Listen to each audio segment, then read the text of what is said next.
Ngayau merupakan ritual pemburuan kepala oleh suku Dayak yang mendiami Pulau Kalimantan, baik Dayak yang tinggal di Kalimantan Barat maupun Kalimantan lainnya. Pada praktik ngayau yang sesungguhnya, ngayau tidak lepas dari korban kepala manusia dari pihak musuh. Citra yang paling populer tentang Kalimantan selama ini adalah yang berkaitan dengan berburu kepala. Karya Kalbok, The Headhunters of Borneo yang diterbitkan di Inggris pada tahun 1882 banyak menyumbang terhadap terciptanya citra Dayak sebagai orang-orang pemburu kepala. Praktik berburu kepala adalah salah satu bentuk kompleks perilaku sosial dan sudah memancing munculnya beragam penjelasan dari berbagai penulis, baik dari kalangan penjelajah maupun kalangan akademisi. Menurut Lontaan, 1975, para pelaku ngayau setidaknya memiliki 4 motif, yakni untuk menjaga pertanian, mendapatkan kekuatan rohani, balas dendam, dan dipercaya dapat memperkokoh berdirinya suatu bangunan. Bagi suku Dayak Ngaju di Kalimantan Tengah, tradisi mengayau dilakukan untuk kepentingan upacara tiwah, yaitu upacara sakral besar dalam agama Kaharingan yang tujuannya untuk mengantarkan jiwa atau roh manusia yang telah meninggal dunia menuju langit ketujuh.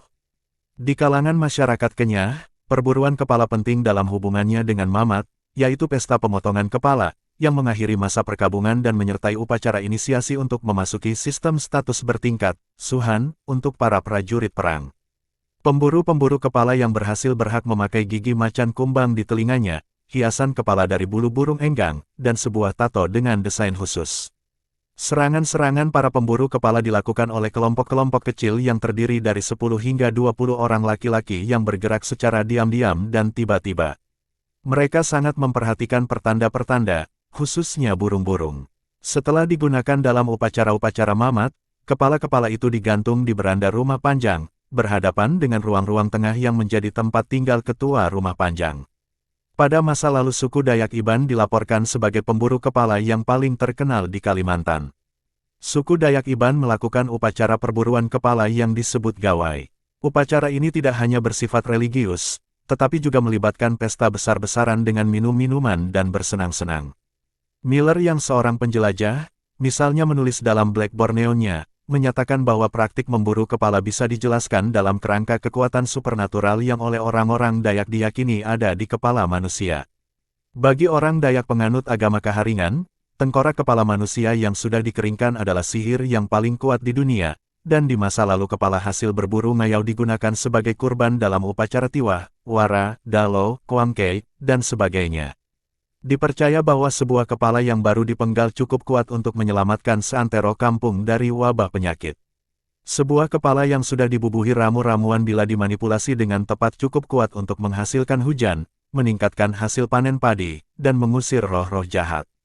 Kalau ternyata tak cukup kuat, itu karena kekuatannya sudah mulai pudar dan diperlukan sebuah tengkorak yang baru.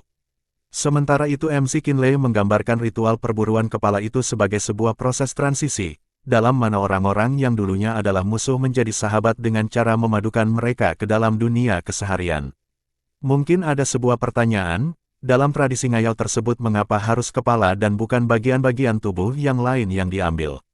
Kepala dipilih sebagai simbol yang pas untuk ritual-ritual ini karena kepala mengandung unsur wajah, yang dengan cara serupa dengan nilai sosial tentang nama-nama.